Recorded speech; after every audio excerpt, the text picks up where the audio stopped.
A paz do Senhor, meus irmãos. Deus possa abençoar cada um neste dia. Para você que está chegando novo aqui no canal, meu nome é Rafael Alves, sou presbítero da Assembleia de Deus em Campo Grande, Rio de Janeiro. Nós temos como presidente na sede nosso pastor Alessandro Malafaia, com a sua esposa Aline Malafaia, e na nossa congregação de Augusto Vasconcelos, nós temos como presidente, como pastor dirigente, nosso pastor Dorico Ribeiro e sua esposa missionária Nájila. Para você que está chegando aqui a primeira vez, nós estamos aqui nesses vídeos fazendo vídeo de pré-aula para que os nossos professores eles consigam dar a aula aos domingos na Escola Bíblica Dominical com maiores subsídios, com mais informações. Então a gente procura aqui orientar, ajudar, colocar o nosso ponto de vista sobre a lição para que o professor tenha mais informações, mais subsídio e consiga ter uma aula melhor, mais informativa para os alunos e com a ação do Espírito Santo de Deus consiga assim transmitir tudo o que a lição quer passar para os nossos alunos para a honra e glória do Senhor. Quem comenta a nossa lição é o nosso pastor Alex de Melo Cardoso. Ele é presidente da Assembleia de Deus em Parque Esplanada, Embu das Artes, São Paulo. Então é ele que fez essa lição, a revista do quarto trimestre da editora Betel, onde nós estamos falando sobre a terceira carta do apóstolo João. Se você tiver acesso à internet, busque na internet essa revista, para que durante a aula aqui, durante o vídeo, você possa acompanhar também, tudo que está sendo falado, tudo que está sendo pontuado. E hoje nós estaremos fazendo a lição de número 9, a pré-aula da lição de número 9. Já estamos encaminhando para o final do quarto trimestre, para o final do ano de 2023, e tem sido bênção esses vídeos, as aulas, o trimestre, a Escola Bíblica Dominical. Se dedique, vai à Escola Bíblica, faça uma visita. Se você por um acaso nunca foi, vai a primeira vez, aprenda a lição, aprenda a Bíblia, porque a Bíblia é a palavra de Deus, é uma palavra viva, eficaz, e vai justamente edificar a sua vida para a honra e glória do Senhor. Então aqui hoje a lição de número 9, ela vai falar justamente sobre o verdadeiro discípulo promove a comunhão. Antes de iniciar, gostaria de agradecer os irmãos que têm feito comentários aí durante os vídeos. Gostaria de agradecer também a COP Betel Rio, que nos empresta aqui o cenário, que nos empresta aqui o local para que a gente possa gravar os vídeos. Se você não conhece, procure essa empresa, salve aí no Instagram, busque lá, porque ela tem ajudado muito, tem sido bênção na minha vida. Então, a COP Betel Rio, a gente agradece, que Deus abençoe. Então, voltando aqui, meus irmãos, a gente vai falar hoje sobre o verdadeiro discípulo promove a comunhão, Então, quem é verdadeiro discípulo, quem serve a Cristo com vontade, de verdade, com amor, com integridade, ele vai sempre buscar a comunhão entre os irmãos. A gente vai ver que o termo é koinonia, um termo que a gente tem que ter lá no grego, que indica união, que indica amor, que indica a unidade. Então a gente precisa ter esse cuidado para que a gente tenha sempre a união entre os irmãos, a união no corpo de Cristo, para que o Espírito Santo de Deus encontre ambiente favorável para poder se manifestar entre nós. Então, quem ama a Cristo, ele busca sempre isso. Ele deixa coisinhas de lado, tudo que pode atrapalhar, ele deixa de lado. Ele está sempre de mão dada com o seu irmão, buscando a presença do irmão, estar junto, conhecer as necessidades, ajudar. Esse ambiente de união favorece muito o crescimento da igreja. Isso a gente vai ver na lição, a gente vai ver a igreja primitiva em Atos 2, tudo baseado na união entre os irmãos, para que o Espírito Santo de Deus pudesse pairar e fazer sinais e maravilhas. Durante a aula a gente vai ver tudo isso aí sendo debatido aqui na lição. Então ele já inicia com um texto áureo, que é o Salmo de número 133. Sempre que a gente fala de união, sempre que a gente for fazer qualquer tipo de coisa, de falar de união dentro da igreja, esse salmo é sensacional, ele é o principal, é ele que nos mostra o resultado, né, que vem da união, porque quando os irmãos estão em união, a unção do Senhor desce. Então é o próprio salmista dizendo: ó, quão bom e quão suave é que os irmãos vivam em união. Então ele está dizendo para nós, não é um dia, não é um mês, não é uma semana, não é uma festa, não é numa festividade. A união entre os irmãos precisa ser todos os dias, viver em união. É por isso que o apóstolo Paulo ele vai chamar a igreja de Cristo de corpo de Cristo. Né? Se você olhar para o seu corpo, a sua mão não está presa no seu braço só durante 3 anos, 2 anos, 1 ano, 5, 7, não. Ela está presa no seu braço durante toda a sua vida. Os seus órgãos estão aí dentro de você durante toda a sua vida. O corpo está formado durante toda a vida. Não é um período, um momento, se está frio, se está calor, não. Ele invariavelmente está preso e grudado durante toda a vida na pessoa, o corpo. Então o corpo de Cristo precisa estar totalmente ligado ao cabeça, que é Cristo, não por um dia nem por um momento, mas sempre. Isso é que Deus espera. Por isso Paulo ele usa esse exemplo, corpo de Cristo, onde Cristo é o cabeça e nós somos os corpos, os membros. Cada um tem sua função, cada um tem sua habilidade, mas todos precisam estar ligados para que o corpo funcione e a cabeça que é Cristo seja glorificada. Então a gente precisa entender isso. E é muito interessante quando fala em união, em unidade. Eu sempre gosto de dar esse exemplo. Se você quiser, passe isso para o seu aluno. Né? Quando a gente pensa assim, eu vou fazer um purê de batata, um exemplo. Aí quando você vai lá comprar, vamos dizer, vai comprar 10 batatas. Cada batata, por mais que você escolha, cada batata tem uma característica. Uma vai ser maior, uma vai ser mais amassada, uma vai ter uma manchinha, outra vai ter 2. Uma vai ser maior, uma vai ser mais escura, uma vai ser mais clara, uma vai ser mais forte, mais pesada. Então se você for lá, por mais que você escolha, cada uma das 10 vai apresentar uma característica diferente, mas todas são batatas. E aí quando a gente fala de união, é justamente isso. Unidade é quando você pega essas batatas que apenas estão juntas, as 10 estão aqui juntas para fazer o purê, elas estão apenas juntas. Dali você não tira nada, 10 batatas soltas, 10 batatas juntas, você não vai conseguir tirar nada. Mas quando você trabalha elas, descasca elas, faz aquele purê, ou seja, junta as 10 e amassa, aí aquela massa resultante que é o purê, você já não vê mais quem era a batata grande, quem era a pequena, quem não era, quem tinha mancha, quem não tinha. Então agora sim, elas são 10 batatas unidas num só propósito, fazer o purê. Então esse exemplo é muito interessante.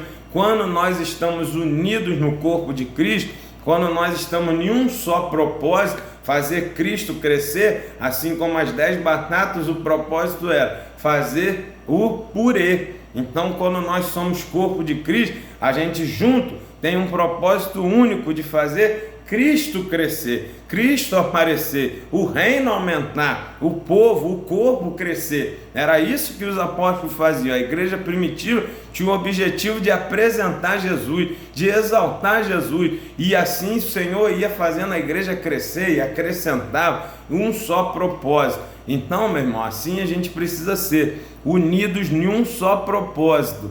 Corpo de Cristo não é para mim, não é para você, não é para ele, não é para nós, é para Cristo. Então a gente precisa entender isso. Faça a união entre os irmãos, promova a união, peça perdão, vai se ajeitar com seu irmão, para que vocês vivam numa só união, um só pensamento, e o Espírito Santo que discerne o pensamento, vai mais profundo do que a medula, que separa juntas e medula a palavra do Senhor. O Espírito Santo que conhece, que discerne os pensamentos, ele sabe quando tem uma união verdadeira e quando não tem. Então a gente precisa buscar isso para que o Espírito Santo encontre ambiente favorável e venha fazer sinais e maravilhas, como aconteceu aqui no texto de referência, que é Atos 2. Na nossa lição ele vai trazer Atos 2, do versículo 42 ao 47. E aonde diz que eles perseveravam na doutrina dos apóstolos, na comunhão, no partir do pão, nas orações. Eles eram unânimes, eles perseveravam. E todos os dias no templo comiam junto, com alegria e com singeleza de coração. E todos os dias acrescentava o Senhor à igreja aqueles que haviam de se salvar. Ou seja, perseverar na união, no mesmo propósito, manter a igreja unida, manter a igreja fiel, para que Deus goste, para que Deus se manifeste, para que o Espírito Santo atue. É isso que o Senhor espera de nós. São pessoas num mesmo propósito, numa mesma visão, todo mundo buscando o reino de Deus, o reino de Cristo, para que Cristo apareça e cresça. Então isso faz a diferença na nossa caminhada. Minha verdade aplicada, ele diz: uma das marcas do discípulo de Cristo é o interesse e a busca em estar junto com os que também estão em Cristo. Sabe, meu irmão, uma brasa sozinha não faz um churrasco. Duas brasas sozinhas não faz um churrasco. Mas se a gente juntar 20, 30, um saco de carvão aceso, junto vira um braseiro. E esse braseiro faz o quê? Queima a carne, né? É isso que a gente precisa entender, buscar, ter boa vontade, trazer o meu irmão para junto de mim. Vamos orar junto, vamos perseverar junto, vamos no mesmo propósito junto, que aí a gente acende, um acende o outro, um agita o outro, o Espírito Santo de Deus se liga, se manifesta e a gente queima a carne, tira as coisas que não provêm. As astutas ciladas de Satanás são queimadas pelo braseiro aceso, aí faz a diferença. Nós vamos ver aqui lá na frente, aonde a gente vai ver Ananias e Safira tentando se dar bem em cima da igreja, tentando burlar, mas como eles estavam em união, como eles estavam no mesmo propósito, como havia sinceridade no coração, o Espírito Santo se revelou a Pedro e falou: eles estão tentando enganar vocês, eles venderam por um preço, estão querendo aparecer, botaram o outro preço para ter destaque entre o povo, mas não funciona. A mentira, a enganação, a hipocrisia, quando o Espírito Santo está, quando o povo está em união, quando há uma verdadeira coinonia, o Espírito Santo de Deus está ali dentro, ele repele, ele não deixa a mentira, a hipocrisia, as coisas erradas entrarem no corpo de Cristo, ele defende, porque ele vê um propósito maior. Foi isso que o Espírito Santo fez. Ele usou Pedro para defender a igreja que estava se formando num só propósito, num só união. Não deixou que Satanás contaminasse, a contaminação que Satanás fez na vida de Ananias e Safira, contaminasse a igreja de Cristo, porque Cristo, as portas do inferno não vão prevalecer sobre a igreja de Cristo. Então, se nós somos a igreja, nós estamos unidos num só propósito, pedindo ao Espírito Santo de Deus que nos revista, nos guarde. Quando Satanás tentar botar, ele vai repelir, ele vai ser repreendido, vai ser jogado para longe, e a igreja do Senhor vai temer e entender que maior o que está em nós do que está no mundo. Foi isso que aconteceu. Quando eles tentaram fugir e tentaram trazer a mentira, o Espírito Santo de Deus estava presente ali, porque os irmãos estavam reunidos, porque eles perseveravam em oração, na doutrina dos apóstolos. O que fez? Repeliu ele, e aquilo gerou um temor, a manifestação do Espírito gerou um temor, uma comunhão entre os irmãos que chamou, que atraiu as pessoas de fora. Que Espírito é esse que discerne os pensamentos? Que Espírito é esse que não deixa a mentira, a mancha entrar? É por isso que a gente precisa viver em união, para que o Espírito Santo esteja presente e a igreja fique saudável, não seja vulnerável às astutas ciladas do inimigo. E a gente vai vendo isso aqui maior durante a aula. Então, nessa primeira parte aqui, que a gente promove a comunhão, é isso: dê esse exemplo da maná, vê-lhe para os seus irmãos, para os alunos, a importância da comunhão, da unidade, perseverar, manter todos os dias unidos, para que aconteça o que aconteceu aqui em Atos 2, e assim a gente vai dando glória para a honra e glória do Senhor. E aí a lição agora, meu irmão, nós estamos aqui entrando propriamente dita na lição, capítulo 1, a comunhão da igreja. Então agora a gente vai falar exatamente o que ele estava dizendo lá com o corpo de Cristo, que Paulo estava falando, a necessidade que nós temos de cada membro da igreja estar em comunhão. Por isso vem comunhão da igreja, koinonia, fraternidade, associação, comunidade, comunhão, participação conjunta, relação, tudo isso significa koinonia. E é importante que cada membro do corpo de Cristo esteja bem consciente de que o serviço cristão não dispensa da comunhão uns com os outros. Esse corpo, por sua vez, pode ser de Cristo, ou melhor, por ser de Cristo, carece da comunhão com Ele. Então entenda bem uma coisa: muitas pessoas, eles trabalham com serviço cristão, ele está dentro da igreja, ele está trabalhando em setores ali fechado da igreja, tesouraria, secretaria e tal. Então ele não, muitas das vezes ele não está no culto, ele não está junto, porque ele está fazendo os bastidores da igreja. Mas não é porque eu trabalho numa tesouraria, não é porque eu trabalho em um lugar separado, que eu não vou estar em comunhão com meus irmãos. Por isso ele está dizendo, é o corpo de que esteja bem consciente de que o serviço cristão não nos dispensa da comunhão uns com os outros. Então destaque para o seu aluno que é necessário, mesmo que a pessoa trabalhe em outro setor, está ali trabalhando na igreja, ele precisa ter um momento de união com os irmãos, sentar junto, segurar na mão do outro, orar um pelo outro, sentir a presença do outro, ver a necessidade do outro. Essa é a comunhão. Então muitas pessoas, eu sou da igreja, mas eu vou para o culto e fico lá na cantina, o tempo todo na cantina, não conheço os irmãos. Não pode ser assim.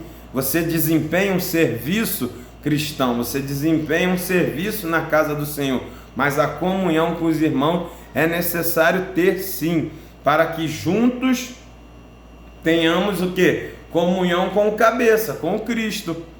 Então o corpo de Cristo carece de comunhão com Cristo, mas para se ter comunhão com Cristo, o corpo precisa estar em unidade de espírito e propósito.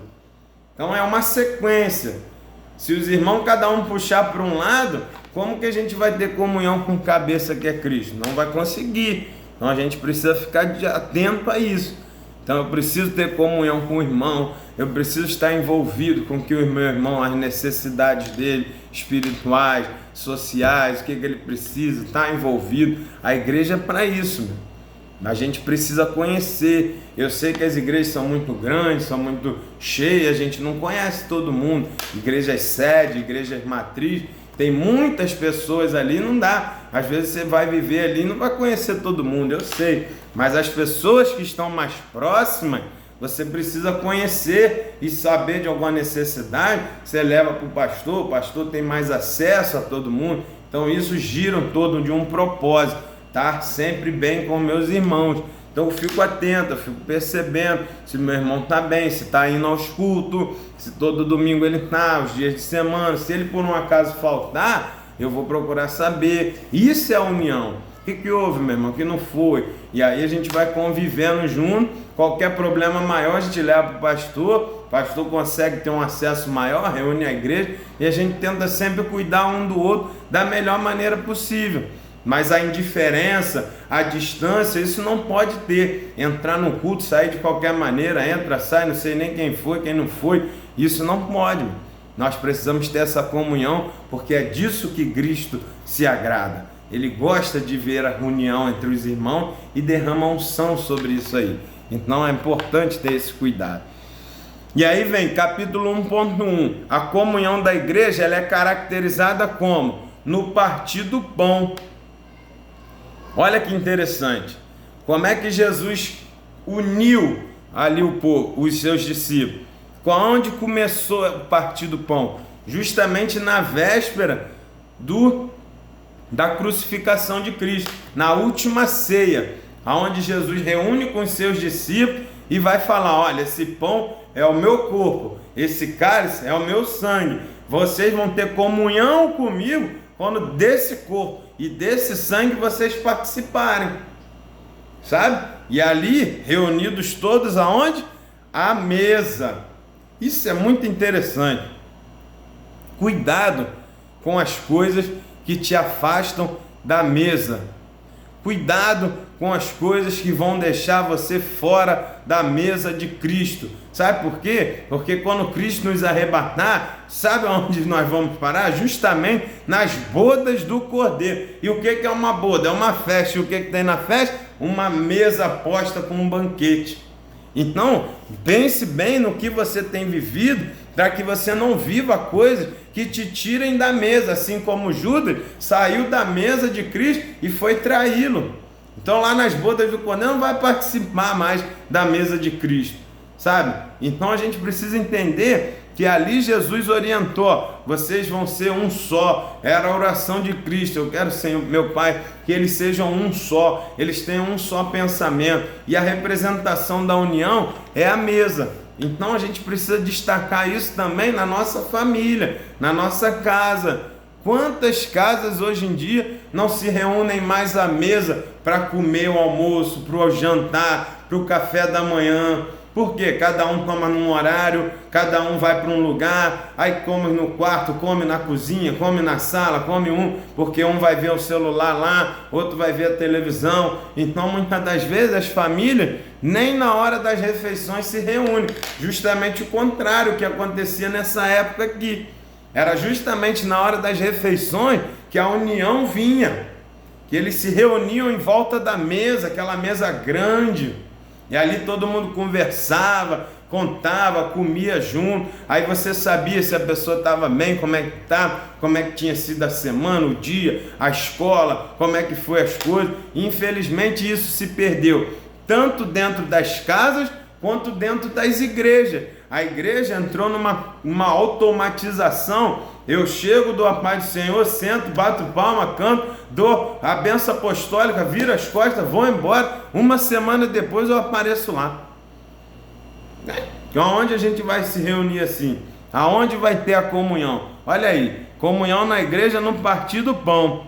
Aí depois que Jesus fez isso, aí lá na igreja primitiva, anos depois ali mais para frente, aí você vai ver, e perseveravam no partir do pão, justamente. É onde eles estavam reunidos no mesmo local, perseveravam, e aí sim, a presença do Senhor fazia manifesta. A gente leu lá no texto áureo, perseveravam na comunhão, no partir do pão, na adoração, na doutrina dos apóstolos, justamente a mesa. Então, destaque isso para o seu aluno, a necessidade da mesa, ó. A mesa é um dos maiores símbolos de comunhão. Foi nela que Cristo partiu o pão em unidade com seus discípulos. Diótrefes não promovia a comunhão, que era seu papel como obreiro influente. Ao contrário, excluía as pessoas da igreja. Então a gente precisa refletir nas nossas atitudes. Será que eu estou sendo como Cristo, que trouxe as pessoas para partir do pão, que trouxe seus discípulos, que buscou uni-los, que buscou mostrar para eles a necessidade de partir do pão e da adoração todos juntos? Ou nós somos igual Diótrefes, que espalha? Estamos espalhando ou estamos ajuntando? Qual tem sido a nossa atitude? Como tem sido a minha caminhada? Eu estou me afastando da mesa ou estou me assentando à mesa do Senhor? Hoje você observa nas ceias na igreja. Antigamente era um evento espetacular, as pessoas se reuniam, era cheio. Hoje em dia as igrejas já estão perdendo um pouco. Às vezes é dia de ceia, você vê a igreja vazia. Por quê? O que está acontecendo? O que está acontecendo com os crentes que não querem mais sentar à mesa do Senhor? Cadê a comunhão? Se você não participa, isso é muito sério, meu irmão. Foi o próprio Jesus que disse: se você não come e não bebe, se você não come do meu corpo e não bebe do meu sangue, tu não tem comunhão comigo. Se não tem comunhão com o cabeça, como que vai chegar onde o cabeça mora? Como que vai sentar na mesa dele, nas bodas do Cordeiro? Não vai poder. Então é o momento de nós refletirmos. Como está a nossa comunhão com Cristo no partir do pão? Como está a comunhão com a minha família no partir do pão? Estamos sentando à mesa para comer, para conhecer, para orar, para a presença do Senhor vir em comunhão conosco? Então destaque isso para o seu aluno. A comunhão da igreja, a comunhão da família, a comunhão da sua vida precisa estar caracterizada no partir do pão. Observe, reflita como estão as suas refeições em casa. Como está a sua comunhão com a sua família? Destaque isso para os seus alunos. A mesa é o símbolo de comunhão. Nós precisamos pensar nisso. Está chegando o final do ano, está chegando épocas de Natal, Ano Novo, mas é como eu disse lá, é para viver o ano inteiro, não é para ser só aquela mesa no Natal e virou as costas só no Natal seguinte. Não, nós precisamos perseverar em comunhão, no partir do pão o ano todo, a vida toda. Então destaque isso para o seu aluno. Vamos lá, a gente avançando, então a comunhão da igreja, agora ela está caracterizada o quê? Nas orações. E perseverar no partir do pão, na adoração, nas orações, na doutrina dos apóstolos. Então a gente precisa perseverar em oração. Quando Cristo é a igreja unida, se concentra o cabeça pela oração. Então o corpo de Cristo é a igreja unida que se conecta com o cabeça pela oração.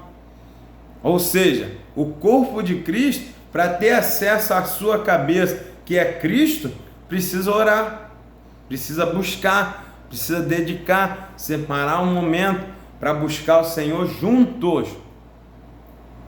Sabe mesmo? Hoje em dia, as pessoas criaram um sistema de Cristo em casa, de cultos online. Isso é muito bom, porque muitas das vezes você não pode se deslocar para a igreja, você tem um acesso ali. Mas você não pode viver com isso, você tem que ter um momento de comunhão, de ir juntos, um lado a lado com o outro, mãos dadas com os outros, orar, buscar, ajoelhar junto, fazer aquele momento de oração coletiva, sabe? Isso faz a diferença. A oração é o que conecta o corpo de Cristo ao cabeça que é Cristo. Então a gente precisa ter esse cuidado. Como está a nossa vida de oração? Orações individuais e orações coletivas.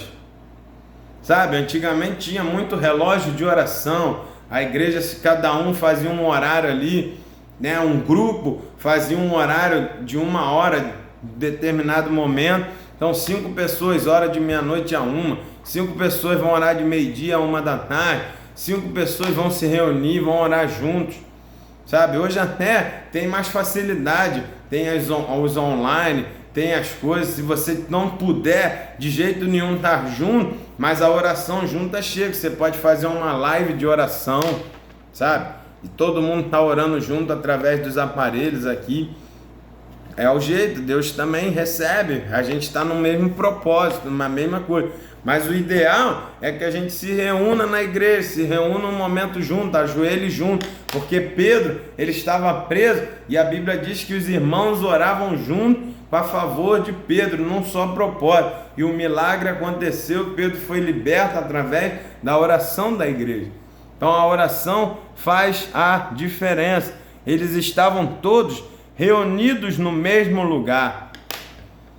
Por isso fez a diferença. A oração, eles estavam todos reunidos no mesmo lugar. Quando Cristo falou, olha, na hora da ascensão, ele falou, fiquem todos reunidos até que o Espírito Santo venha sobre vocês, para que vocês sejam revestidos de poder e saiam aos 4 cantos da terra para fazer a minha obra. E eles obedeceram, eles ficaram juntos, reunidos em oração, louvando, esperando o cumprimento dessa promessa. Até que então o Espírito Santo foi derramado, eles foram batizados no Espírito Santo, foram revestidos e começou ali a igreja primitiva a nascer. Aí você vê que eles estavam reunidos de corpo, de alma e de espírito. O corpo estava presente, as emoções estavam presentes, o espírito estava presente, o propósito era o mesmo. O que acontece é que muitas vezes a gente se reúne, mas o corpo está junto, mas a mente está longe. A pessoa está ali, mas está pensando nas coisas do lado de fora. Então assim o Espírito Santo não se agrada. A gente precisa estar num só propósito, num só vínculo, para que o Espírito Santo de Deus se agrade, se manifeste entre nós. Foi isso que fez a diferença. Por isso a comunhão da igreja primitiva vinha através das orações. Eles se reuniam juntos, eles tinham prazer de estar juntos, comiam juntos, oravam juntos, adoravam juntos, louvavam juntos. Então a igreja foi crescendo por causa dessa união. Então destaque isso para os seus alunos. A oração é importante individual, é importante coletiva, mas é importante que a gente esteja inteiro, de corpo, alma e espírito, para que o propósito seja o meio e a gente veja o milagre acontecer, sabe? É interessante que depois desse caso do Pedro, eles se reuniram, falaram: nós vamos orar só por Pedro, sabe? Então eles se reuniam num propósito único de oração, para que Deus pudesse cuidar e libertar Pedro da prisão. Então o propósito era único. Então quando a gente se reúne na igreja para orar, procure ter um propósito único, uma coisa só, para que a oração esteja fundada e unida num só propósito, num só vínculo. Vamos orar para que o Espírito Santo abençoe a igreja e haja um renovo espiritual. Então todos vão orar por isso, por causas coletivas, para que o Espírito Santo tenha um propósito só para se manifestar. Foi isso que fez a diferença quando Pedro estava preso. A igreja, aqueles irmãos se reuniram só em favor da causa de Pedro. Isso é união, sabe? Quando a gente dobra o joelho, Deus se agrada.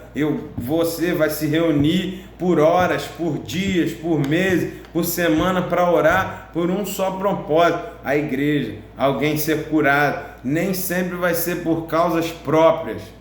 Quando a oração é coletiva, é para o bem coletivo, o Espírito Santo agrada. E com certeza, quando Deus vê a gente orando para o bem da igreja, para o bem coletivo, o Senhor abençoa cada um de forma individualmente também, sabe? Então com certeza vale a pena ter um propósito único de oração, para que Cristo cresça, para que Cristo se agrade e faça a diferença entre nós. Então destaque isso para os seus alunos.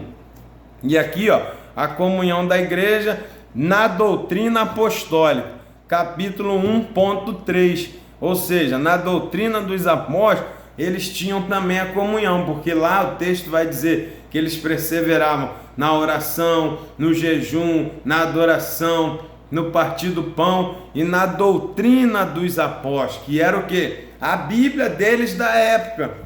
Eram os aprendizados, os apóstolos andaram com Cristo, aprenderam com Cristo. Então, eles eram as autoridades espirituais e bíblicas daquela época, porque as outras pessoas estavam chegando novas, não sabia dos ensinamentos que Cristo tinha dado durante os seus 3 anos aqui na terra.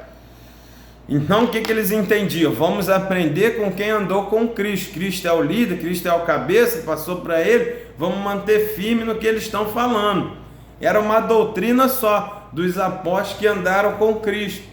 É a mesma coisa no dia de hoje. Qual é a doutrina que a gente segue? Da Bíblia. A Bíblia está posta. Então vamos seguir o que está ali. Não é a minha cabeça, não é a cabeça do outro. Não, é manter na doutrina bíblica. Isso é que faz a diferença. Você vê, o termo da doutrina, o termo grego para doutrina é didaque, ou seja, ensino, doutrina, instrução nas assembleias religiosas dos cristãos. Havia no início da igreja uma comunhão com propósito doutrinário, que passou a fazer parte do estilo de vida da igreja, que era perseverar na doutrina dos apóstolos. Ou seja, eles estavam reunidos para orar e para aprender o que Cristo falou. A doutrina dos apóstolos, vamos perseverar, porque o que eles viviam, as doutrinas, as regras romanas, as regras que tinham ali em volta, nem sempre eram condizentes com o que Cristo ensinava. Então Jesus veio trazer diferença, veio trazer renovo, veio trazer mudança. Então onde dizia, olho por olho, dente por dente, Jesus falou: não, ame ao seu próximo como a ti mesmo. Mude a história. Se o seu inimigo mandar andar uma, anda 2. Faça o bem, ame o próximo, ame o inimigo, ame, faça a diferença. E isso chocava, porque o que eles costumavam a viver era o olho por olho, dente por dente. Era ter raiva dos romanos, era ter raiva, era ter aquela rixa. Mas Jesus veio quebrar isso, os ensinamentos de Cristo veio quebrar essas diferenças. E era isso que os apóstolos estavam falando: vamos manter firme, vale a pena, mantenha firme na nossa doutrina, no que Cristo ensinou. Vamos aqui, vivam a palavra, nós temos o que Cristo ensinou, aprendam conosco. E aí a gente entende que isso faz a diferença. Nos dias de hoje, quantas pessoas fogem dos cultos de doutrina? É justamente onde a gente aprende a palavra do Senhor, onde a gente aprende a viver e colocar em prática o que a Bíblia ensina, e muitas pessoas não gostam. Aí o que acontece? Crente sem palavra, ele fica seco, ele fica dando fruto minguado, fruto podre, porque não vem da palavra do Senhor. E essa alienação, ela pode se espalhar e matar todo o campo eclesiástico. Porque por isso é que vem as heresias, por isso é que vem as coisas erradas, porque alguém olhou e disse, não, nessa doutrina não serve, eu vou criar uma outra aqui. Era isso que Diótrefes fazia. Ele estava ali junto com a igreja que Gaio, Demétrio e ele foram orientados por João, que era o apóstolo, para fazer. João passou para eles. Só que o que Diótrefes fazia? Não, o que João ensinou não serve não vai dar destaque para mim, então eu não quero. Eu vou fazer tudo aqui que dê destaque para mim, que eu apareça. Mas a doutrina dos apóstolos era o quê? Cristo tem que aparecer. Então é isso que a gente precisa aprender nos dias de hoje. A nossa doutrina é a Bíblia. Então, para que tenha comunhão na igreja, é que tem um só propósito. É a Bíblia, é o que lá está falando. É isso que faz a diferença. Vamos ensinar a Bíblia, vamos estudar a Bíblia. Vamos manter fiéis o que a palavra do Senhor ensina, porque a palavra é viva, é eficaz, ela vai fazer a diferença, ela vai me renovar, eu vou dar frutos, porque a minha boca fala do que o meu coração está cheio. Então, se eu estou cheio da palavra, se eu envolvo com a palavra, se eu aprendo a palavra, se eu me alimento da palavra, a minha vida vai ser referencial de palavra. Se a minha alimentação é saudável, eu cresço, o meu corpo cresce, todos crescem. Se o corpo de Cristo se alimenta da palavra de Deus, da oração, da comunhão, como a igreja primitiva fazia, e como nós estamos vendo aqui no capítulo 1, o que vai acontecer? O corpo vai crescer maior, vai crescer mais saudável, vai crescer bonito, vai crescer igual, sabe? Porque a alimentação é saudável. Mas quando começa a vir doutrinas erradas, coisas que não vêm mais seguindo a palavra, ajustes conforme o interesse humano da Bíblia para que funcione, dá errado, o corpo cresce torto, dá defeito, dá doença, dá erro, dá mancha e o cabeça não aparece. Então a gente precisa ter cuidado. Nós precisamos ter a Bíblia como referência no nosso coração. O salmista vai dizer, a tua palavra escondi no meu coração, para que eu não peque contra ti. Nós estamos vivendo os finais dos tempos mesmo. Jesus Cristo está voltando devagarinho. As pessoas estão deturpando a palavra do Senhor. As Bíblias físicas, algumas já estão sendo lançadas com versículos a menos, com situações retiradas, com ensinamentos deturpados. Então a gente precisa ter cuidado da onde eu estou me alimentando, o que eu estou comendo, o que eu estou vendo, o que eu estou ouvindo, quem é o pregador que está falando, baseado em que ele está dizendo. Essa é o nosso cuidado, porque devagarinho a Bíblia está sendo mudada, está sendo manipulada conforme interesses escusos. E a gente precisa ter a Bíblia verdadeira no nosso coração. Vai chegar um momento que nós não vamos ter mais o acesso à Bíblia física. Eles vão tirar, faz parte do final dos tempos. A Bíblia vai ser tirada de circulação. Você não vai ter mais acesso. Então é necessário guardar ela no coração para poder você saber como lidar com as situações. É isso que a gente precisa entender. Por isso se dedique ao ensino da palavra, ao aprendizado da palavra, à escola bíblica dominical. Não negligencie a palavra do Senhor, porque ela é que vai nos dar a direção. É por ela que eu vou saber distinguir o que é certo e o que é errado. É através dela que faz a diferença. Jesus venceu o diabo através da palavra. Quando Satanás foi tentar Jesus, ele disse, está escrito, está escrito, está escrito. Foi isso que fez a diferença. Eu preciso aprender o que está escrito. Era isso que a igreja primitiva tinha. Os apóstolos estavam falando, olha, está escrito que Jesus nos ensinou, está aqui, vamos aprender, veja conosco. Doutrina dos apóstolos. Hoje as pessoas já largaram a doutrina dos apóstolos, já estão manipulando, cada um segue de um jeito.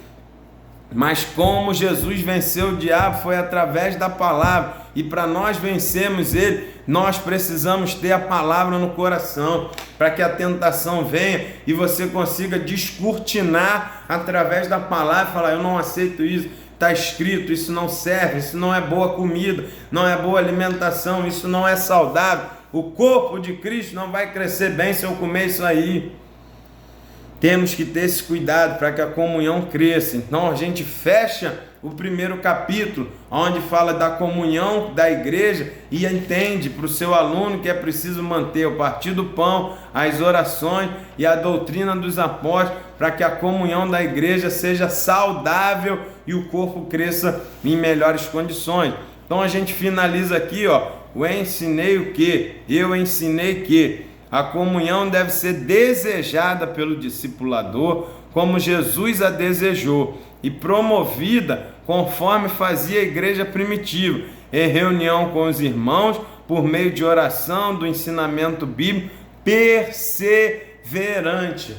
Isso a gente tem que destacar. Não adianta fazer uma vezinha ou outra, um culto ou outro, não. É sempre, toda semana, culto de doutrina, culto de adoração, culto de aprendizado, escola bíblica dominical. Persevere no aprendizado, nas orações. Vai fazer muita diferença no corpo de Cristo, para a honra e glória do Senhor. Então esse ensinei que, destaque, peça um aluno para ler lá na hora da lição, para que venha reorganizar a classe, para que todos assentem e resuma tudo que foi falado e você possa destacar para os seus alunos. E aí a gente avança. O capítulo 2, ele vai falar sobre a vida em comunhão. Ou seja, a comunhão é uma ordem divina que promove bênção. Salmo 133. E ao desejo de Jesus, João 17, quando ele ora, o Pai diz: Pai, que eles sejam um, assim como eu e tu somos um. Então Jesus também deseja isso. E esse estilo de vida levou a igreja a um novo patamar espiritual e ministerial. A charis, destaque isso para o seu aluno, a charis, a simpatia que atraía os não crentes, fazendo a igreja crescer. A comunhão, a integração, a unidade que a igreja primitiva tinha, aquela coisa de ser um só, todos juntos, o purê de batata que eu falei lá no início, não havia diferença entre eles, não havia melhor nem maior, todos eram juntos. Os apóstolos não ficavam em destaque porque eram apóstolos que andaram com Cristo. Não, todos eram um só, eles viviam um só, todos tinham acesso a Pedro, a João, aos apóstolos, todos tocavam, todos tinham a unidade, todos tinham união ali. Não havia nenhum maior, nenhum menor, todos estavam juntos num só propósito, que era Cristo. Então isso é chamado de charis. Essa simpatia, isso fazia diferença com as pessoas que estavam à volta, porque eles não viam isso entre os fariseus, eles não viam isso entre os escribas, eles não viam isso entre os saduceus, porque os fariseus, cada um queria ser maior do que o outro, cada um queria ser mais destaque, eu sei mais. Os escribas, os fariseus, a mesma coisa, os saduceus, as seitas, os grupinhos, as assembleias que tinham naquela época, nenhuma delas tinha essa característica aqui da igreja de Cristo, de unidade, todos somos iguais, o maior é Cristo. Só tinha um líder, Cristo. Tudo eles viviam para Cristo.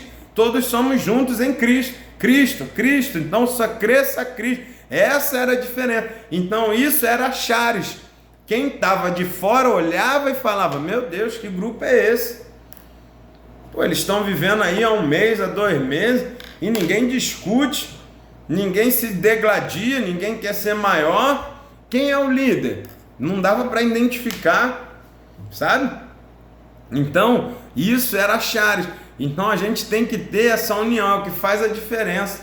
Quando você vê uma família unida, sentada à mesa, almoçando em paz, não dá uma vontade? Fala: poxa, queria ser dessa família aí também. Faz a diferença, meu. Você chega, você vê um ambiente diferente, você vê todo mundo rindo igual, todo mundo junto, todo mundo comendo junto, aquela separação, aquela coisa, não há briga, sabe? Mas hoje em dia não se tem mais isso, não se tem mais a mesa, se deixou passar. Precisamos resgatar essa união à mesa, essa união que faz a diferença para trazer o não crente. O não crente, ele precisa olhar para a nossa família e falar assim: rapaz, o que essa família tem de diferente?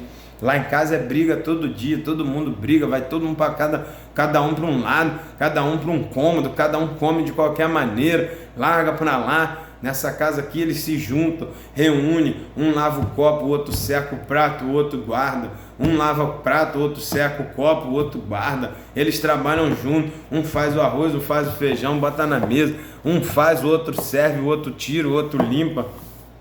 É a unidade, sabe? É isso que faz a diferença. Viver em união, viver em grupo. Nós precisamos buscar isso, meu. Nós precisamos ter esse cuidado. É isso que fez a diferença, é isso que atraía. A igreja precisa atrair, mas infelizmente, hoje em dia a gente não vê essas coisas. As pessoas querem aparecer mais dentro da igreja, querem usufruir mais, querem ter mais destaque um do outro. Isso não pode existir, isso é egoísmo. Isso é síndrome de Diótrefes. Diótrefes era assim: não aprende o que João está falando, não, aprende o que eu estou falando, eu sou o líder, eu sou o destaque. Isso não dá certo, isso não atrai. Essas más notícias, quando sai uma má notícia da igreja, quando você descobre que houve alguma dissensão dentro da igreja, quando você descobre que um irmão fez mal a outro irmão dentro da igreja, isso não atrai, isso repele os não crentes. Cadê a Charis? Cadê a Charis? Reflita com seus alunos, destaque para eles: aonde está a Charis da nossa igreja, da sua família? O que tem na minha vida que atrai as pessoas para Cristo? Será que a minha vida consegue evangelizar sem eu mesmo ter que falar? Era isso que ele está falando aqui. O grupo, a reunião, a partir do pão, a característica da igreja primitiva atraía os não crentes sem eles precisarem nem ir lá falar com o não crente. Por isso a Bíblia diz: o Senhor acrescentava os que iam se salvar. Eles vinham sozinhos, meu irmão. O evangelismo era sozinho. Eles viviam, a igreja primitiva estava reunida nessas características que a gente fez. As notícias saíam e o pessoal que não fazia parte vinha sozinho. Eu quero isso aí também. Eu quero essa união também. Eu quero participar também. O que vocês estão fazendo aí? O que está acontecendo? Aí o Espírito Santo fazia sinais e maravilhas. Nós vamos ver daqui a pouco o sobrenatural de Deus para atrair também. E tudo partindo o quê? Da vida em comunhão. Essa é a Charis. Essa é a simpatia do crente. É isso que faz a diferença. O crente é simpático. O crente atrai, o crente agrada, o crente agrega, o crente trata, o crente perdoa, o crente traz, o crente atrai. É isso que a gente precisa fazer. Jesus atraía mesmo. Onde Jesus passava era multidão, multidão. Jesus não andava ele mais um. Raramente você vê Jesus com pouca gente perto. Em alguns momentos só do ministério de Cristo você vai ver ele com poucas pessoas. Na maioria das vezes, Cristo atraía. A simpatia faz essa diferença. Então é isso que a gente precisa buscar. Então no capítulo 2 ele vai dizer a vida em comunhão, e ele vai trazer a primeira característica da vida em comunhão. Qual é? É o 2.1. Prezar a reverência. A reverência está vinculada à santidade, caráter que a igreja que será buscada por Jesus deve ter. A reverência é condição indispensável no relacionamento do cristão com Deus. Olha só, quando a gente se reúne na igreja, a gente tem comunhão. A igreja é um lugar para buscar e adorar o Rei dos Reis, o Senhor dos Senhores, o Deus Todo-Poderoso, o Deus soberano, Criador dos céus e da terra. Não é um clube. Não é um clube de futebol, não é um clube de campo, de piscina. Não é. A igreja não é isso. Então, a gente precisa ter reverência dentro da casa do Senhor. Isso que faz a diferença. Por mais que os apóstolos se reunissem, por mais que tinha comunhão, eles tinham uma reverência, porque eles sabiam que Cristo não aceitava qualquer tipo de comportamento. E hoje na igreja o que menos a gente vê é reverência. Destaque isso para o seu aluno. As pessoas não sossegam dentro da igreja, meu irmão. Se você for reparar um culto, são 2 horas. A maioria das igrejas o culto são 2 horas. A pessoa não consegue sentar ali 2 horas e assistir, louvar, adorar, bendizer o nome do Senhor e vir para casa. Ela tem que sentar, ela tem que levantar para beber água, ela tem que levantar para ir no banheiro, ela tem que ir no quintal, ela tem que andar pela igreja, ela tem que sair, ela tem que ir em outro setor, ela vai na tesouraria, ela vai não sei aonde. Meu irmão, 2 horas de culto, você tem que fazer as outras coisas, chegue mais cedo. Vá nos departamentos antes, ou vá depois do culto, mas aquelas 2 horinhas separadas ali, reverencie o Rei dos Reis, o Senhor dos Senhores, que está ali presente. Deus não aceita. Aí você vai ver, a igreja estava reunida, aí Ananias e Safira bolando coisa lá que o inimigo botou na cabeça dele. Mas se a presença do Senhor está, as astutas ciladas do inimigo não conseguem chegar. Então o povo estava cheio, a reverência, adorando ao Espírito Santo, adorando a Deus, buscando ter comunhão com Cristo. Quando Satanás tentou chegar através de Ananias e Safira, ele foi destruído, foi revelado, foi extirpado da igreja na hora. E a igreja temeu, e as pessoas viram, rapaz, que negócio é esse de diferente? Era o quê? A união fez o manifestar do Espírito Santo e rechaçou as astutas ciladas de Satanás. Reverência. Ananias e Safira tentaram bagunçar o ambiente. A igreja começando, a igreja limpa, nascendo santa, mas existia um homem que estava cheio do Espírito Santo, porque vivia na comunhão, vivia no partir do pão, perseverava no que aprendeu com Cristo, um homem chamado Pedro, que quando o Ananias se manifestou, ele olhou para ele e disse: o que Satanás entrou no teu coração? Tu está tentando mentir para o Espírito Santo de Deus. Ele já me revelou, você vendeu a idade por um preço X e vem aqui dizer que vendeu pelo preço Y só para aparecer. Aqui quem aparece é Cristo, aqui quem é o líder é Cristo. Aí para a sua condenação tá os jovens aí que vão te levar morto embora. E o homem caiu duro lá, expirou, porque tentou enganar o Espírito Santo de Deus. Mas o Espírito Santo, ele discerne. O Senhor nunca vai ser enganado. Ele é onipotente, ele é onisciente, ele é onipresente. Ele conhece o nosso pensar. Antes de tu pensar alguma coisa, ele já sabe. Como é que você não vai reverenciar um Deus dele? Então tenha cuidado. O Deus é nosso Pai, ele nos ama, mas ele é o fogo consumidor. É o Deus tremendo, sabe? Quando ele se apresenta para o povo de Israel em cima do monte, o monte treme, meu irmão. O monte se abala com a presença do Senhor. É um Deus soberano. Falou, não chega nem perto para que não morra. O tamanha a presença do Senhor, aquilo ali uma gotinha do que Deus apareceu para ele. Eles falaram, olha, não queremos não. Moisés, vai lá ver com Deus o que ele quer e passa para a gente, porque não dá para andar com esse Deus tremendo assim não.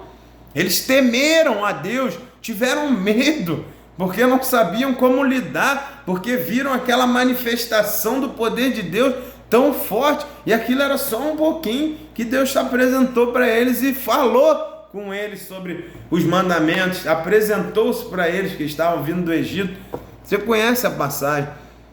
Esse é o Deus que você vai na igreja e buscar e não sossega. Então a gente precisa ter reverência, porque o nosso Deus é poderoso demais para a gente brincar e tratar ele de qualquer maneira. Então quando você separar, esse momento de adoração, sossegue na presença do Senhor. Deixa o celular de lado, bebe água antes, vá no banheiro antes, fique sossegado ali, só se for uma emergência, mas tenha reverência ao local que você está. Tenha reverência, é isso que fez a diferença. A vida em comunhão com Cristo preza a reverência. Destaque isso para os seus alunos. Aí o relato do apóstolo João demonstra que faltava a Diótrefes a sabedoria espiritual, que é imprescindível a todos que têm a responsabilidade de cuidar do corpo de Cristo. Aqueles que estão na casa do Senhor, eles precisam ter a sabedoria espiritual de entender com quem que eles estão lidando. Sabe? Muitas das vezes, por isso a Bíblia diz que os filhos das trevas são mais prudentes que os filhos da luz. Muitas das vezes, a pessoa que não segue a Cristo, que está na mão do inimigo, em outras religiões, ele fica ali preocupado, ele tem medo, ele faz as coisas ali com todo cuidado para não dar errado, para ele não ter retaliação. E o crente que está diante do Deus Todo-Poderoso quer fazer de qualquer maneira, viver ali aquele ambiente sem reverência. Não pode, meu. Destaque para o seu aluno: Deus é santo, Ele é poderoso. Quem anda com Ele precisa ser reverente. Olha lá, quando eles estavam no Monte da Transfiguração e não conseguiam nem olhar, eles caíram com o rosto no chão. Pedro, Tiago e João, quando Cristo se glorificou, se transformou ali, e não dava para conseguir olhar, tamanha glória. Lembra lá Salomão, quando a glória do Senhor entrou no templo, os sacerdotes não conseguiam ficar nem em pé. Reverência, meu. Saiba o Deus que nós servimos, cuidado com isso. Então a vida em comunhão com Cristo nos faz prezar pela reverência à presença do Senhor. Tenha sabedoria espiritual, busque no Senhor isso. E aí vamos avançar. Agora a gente vai para o capítulo 2.2. Experimenta o sobrenatural. Olha aí. Uma vida em comunhão com Cristo, uma igreja que está em comunhão com Cristo, ela experimenta o sobrenatural. As experiências sobrenaturais e o poder de Deus eram meios de convencer os não crentes, além de mostrar a autoridade da igreja. Isso já começa justamente no episódio de Ananias e Safira. O sobrenatural de Deus provou para eles ali que Ananias e Safira estavam com intenção errada, maligna no seu coração. O sobrenatural de Deus é que fazia essas coisas. E através desse sobrenatural eram os sinais que os apóstolos faziam quando curava. Pedro e João curou o paralítico na frente à porta do templo. Você vai ver em Atos dos Apóstolos as coisas extraordinárias, os sinais e os prodígios que os apóstolos faziam. Era o poder de Deus, o sobrenatural de Deus. O nosso Deus é poderoso, Ele é sobrenatural, Ele faz o que os olhos e o que o entendimento natural não conseguem compreender. Ele cura cego, Ele cura surdo, Ele faz paralítico andar, essas coisas, Ele expulsa demônio, Ele liberta a pessoa, tudo através da ação dos apóstolos, porque eles viviam em comunhão. Enquanto eles estavam caminhando, a igreja orava, todos tinham o mesmo propósito, todos tinham a mesma visão. Cristo, Cristo cresça, vamos divulgar a Cristo, vamos levar a Cristo, vamos fazer a obra do Senhor. A comunhão fazia diferença. A igreja, o corpo, estava conectado com o cabeça de forma 100% verdadeira, e isso fazia toda a diferença na caminhada cristã deles. Eles experimentavam o sobrenatural com facilidade, porque viviam numa terra preparada. É preciso estarmos atentos quanto ao aspecto sobrenatural da igreja, pois trata-se de algo inerente à sua própria natureza. A natureza da igreja, do corpo de Cristo, já é formada no sobrenatural. Faz parte da natureza de Deus as coisas sobrenaturais, porque Deus é um Deus sobrenatural. Então, de Deus, a gente espera tudo, meu irmão. Sabe? Tudo a gente pode em Deus que nos fortalece. Em Deus faremos proeza, faremos prodígio. Jesus disse: vocês vão fazer obras ainda maiores que as minhas. Sobre vocês eu deixo autoridade para curar enfermo, para expulsar demônio. Se beber alguma coisa mortífera, não fará dano. Se pegar numa serpente, não vai te machucar. Porque eu sou o Deus do sobrenatural, que muda história, que faço proeza, que faço prodígio. E isso é a marca da igreja. E hoje em dia, cadê? A gente vai para as igrejas, agora você coloca a pessoa falando em Libra para que o surdo consiga participar do culto. Tá ok? Tá ok. Mas só que antigamente, o que faziam? Eles oravam pelo surdo e acabava, não tinha mais surdo dentro da igreja. Hoje em dia a gente tem rampas de acesso para paralíticos nas igrejas. Antigamente, as igrejas oravam pelos paralíticos e não tinha paralítico dentro da igreja. Então a gente não pode se acomodar. A igreja precisa voltar a experimentar o sobrenatural de Deus. As igrejas se reuniam num culto e crianças eram batizadas no Espírito Santo, falavam em língua estranha, uma criança, porque o sobrenatural de Deus estava ali. E é isso que a gente precisa voltar a buscar. É o que faz a diferença. Trazer o ímpio para dentro da casa do Senhor são através dos sinais e maravilhas. Mas por que a gente não vê tudo isso de novo nos dias de hoje? Porque não estamos mais na unidade, no purê de batata, lá, ó, juntinho, mesmo pensamento, união. O pastor está orando pelo enfermo e o irmão está olhando no celular ver que ontem é que foi o jogo. Sabe, os pensamentos não estão mais em unidade. Os pensamentos não estão em um só mesmo propósito. Lembra que eu falei lá? Todo mundo ajoelhado orando para Pedro ser solto? Eles viram o sobrenatural de Deus. Daqui a pouco Pedro bateu na porta, livre. Porque o pensamento era unânime. Nas igrejas hoje, infelizmente, você está lá cantando, louvando a Deus, tem 3 ou 4 andando, participando, sei lá de quê, dentro da igreja. Então, é muita emenda.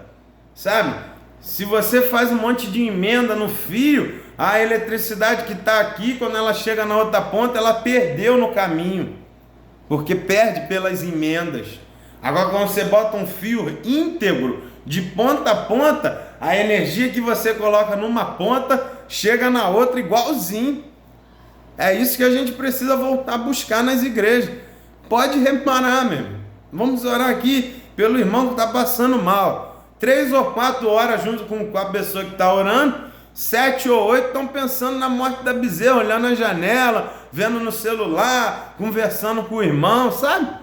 É difícil você conseguir concentrar todo mundo em unânime pensamento. E lembra que ele falou lá, uma palavrinha-chave? Perseveravam. Não era um dia, não era 2 horas, não era 3 minutos que eles eram unânimes. Viviam em perseverança na doutrina dos apóstolos, na comunhão, no partir do pão, na adoração, todo dia igualzinho ali. Meu irmão, quando o ambiente está favorável, os irmãos em união, o Senhor derrama, o Senhor gosta de aparecer nos seus prodígios. Deus é Deus sobrenatural, Deus gosta de mostrar a sua potência, Deus gosta de nos apresentá-lo. A gente precisa conhecer isso que a gente vê, não passam de gota de tudo que Deus pode fazer diante de nós.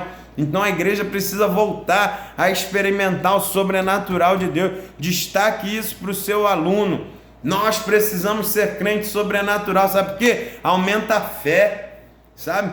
Eu vou para a igreja na expectativa de ver algo diferente, de Deus falar diferente, de acontecer alguma coisa diferente, porque Deus é Deus que faz o monte tremer, a terra abalar, as coisas nascem, acontecem na presença do Senhor. A sua palavra fez a luz, o sol, a terra, o mar. Uma palavra do Senhor criou tudo isso que você está vendo aí. É espetacular o Deus que nós servimos, e isso é só um pouquinho. A gente só o conhece em parte. Quando Jesus voltar, a gente vai conhecer ele inteiro. Então a gente precisa ter essa fome e sede. Senhor, o que falta para eu experimentar o teu sobrenatural? Outro dia eu estava comentando, a gente não consegue mais entender como é que a pessoa entra dentro de uma igreja endemoniada e vai embora endemoniado do mesmo jeito. Como é que pode? Dentro da casa do Senhor, o demônio está escondido, ninguém vê. Porque a gente não tem mais o fogo do Espírito Santo para queimar Satanás, como eles tinham aqui na época de Pedro.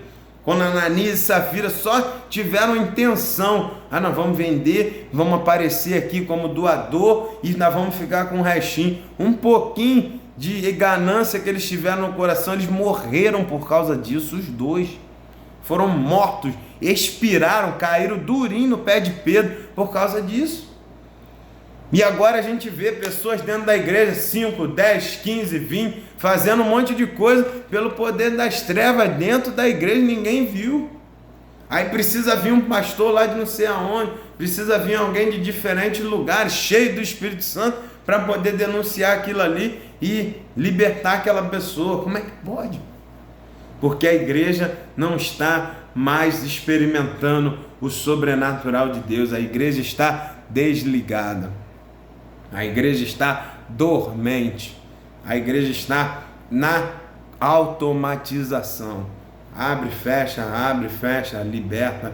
Abre o horário, fecha no horário e tal. Fala isso, canta criança, canta adolescente, canta jovem. Liturgias humanas, ritual. Viramos ritualistas. Assim o Espírito Santo não trabalha.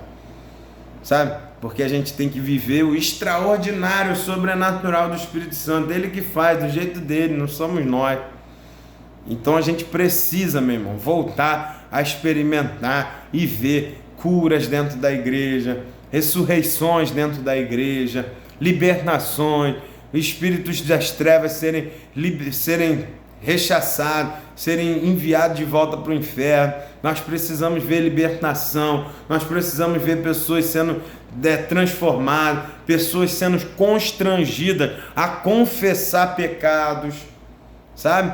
Antigamente, meu irmão, agora me veio aqui, antigamente as pessoas tinham medo, o adúltero, ele tinha medo de ir para a igreja, sabe por quê? Porque levantava a vovozinha lá atrás e dizia assim: olha, eis que te digo, Senhor, devolve a mulher que não é tua, devolve o marido que não é teu, porque senão eu vou vir com o peso da minha glória e vou destruir a tua vida, porque você está em pecado dentro da casa do Senhor.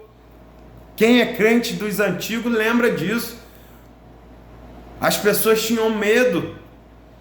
Hoje em dia a pessoa vai para a igreja domingo, vai para a macumba na segunda, e vai levando nos dois lados, e ninguém viu. Como pode ser assim? Antigamente o macumbeiro não passava nem na porta da igreja, porque alguém lá de dentro dava um glória e ele caía lá na calçada. Era o sobrenatural de Deus. Nós precisamos voltar a viver isso, mesmo. O pecador, ele precisa ter medo, ele tem que pensar 30 vezes: eu vou na igreja hoje, eu estou em pecado, alguém vai me revelar lá, eu vou, antes disso, eu vou confessar: pastor, eu pequei, me perdoa, me bota na disciplina. Antigamente era assim, meu irmão. O cara, ele estava em pecado, ele nem ia, ele já chegava lá e pedia perdão. Ele não conseguia continuar caminhando ali daquela maneira, porque o Espírito Santo de Deus revelava alguém lá dentro, e ele passava vergonha na frente de todo mundo. Os pecados dele era exposto, era denunciado. Então ele pensava 3 vezes antes de pecar, para não ser denunciado dentro da igreja. As pessoas tinham medo, tinha reverência. Eu não posso fazer porque a igreja vai me descobrir, o Espírito Santo vai delatar, vai desmascarar, assim como Ananias e Safira. A Bíblia diz que quando aconteceu isso com Ananias e Safira, o temor tomou na igreja.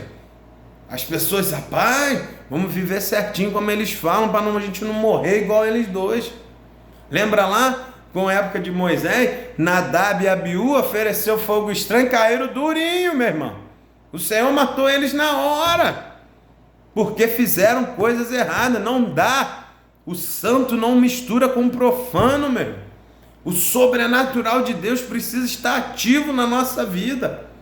Nós precisamos entender isso. Se tem alguma coisa errada contigo, se conserta primeiro, para que o fogo do Espírito Santo não te mate.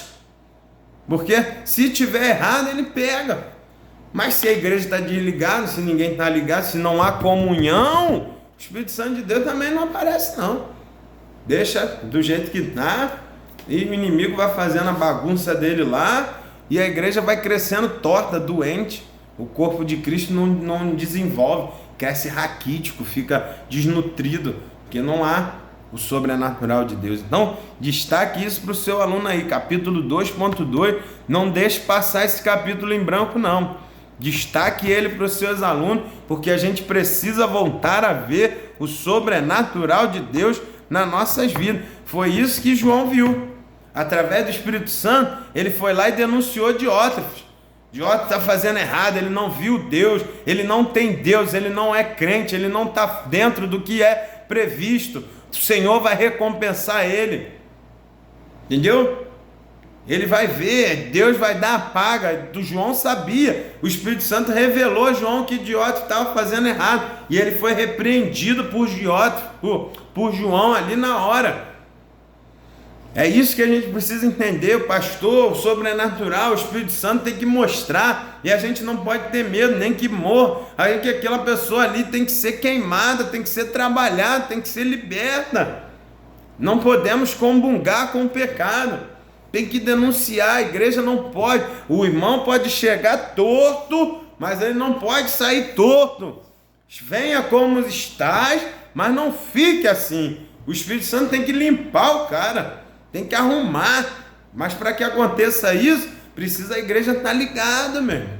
O sobrenatural precisa ser buscado, a comunhão. Por isso, fique atento. Destaque isso para o seu aluno. Vamos lá. 2.3, agora a gente está falando a vida em comunhão, convive em comunidade. Quem tem comunhão com Cristo tem prazer em viver em comunidades cristãs. A igreja é uma comunidade cristã, um ambiente de fé onde a vida deve ser compartilhada. Que eles sejam um. Foi essa oração que Jesus fez. Nós precisamos ter o koinos, tudo em comum, ordinário, compartilhado. Lembra lá, koinonia, fraternidade, união, tudo junto, compartilhamento.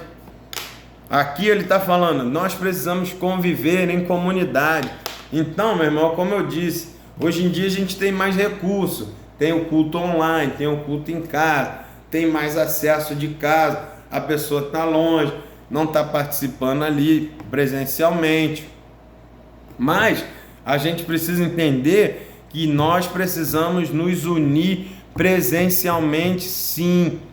O online, o em casa tem que ser o às vezes, o extraordinário, quando não tem jeito, aí você usa esse artifício, você usa esse instrumento, mas não abra mão da comunhão presencial, de estar próximo, de ouvir um testemunho, de olhar no olho do irmão, de ver a necessidade, de dar um abraço, de saber o que a pessoa está passando.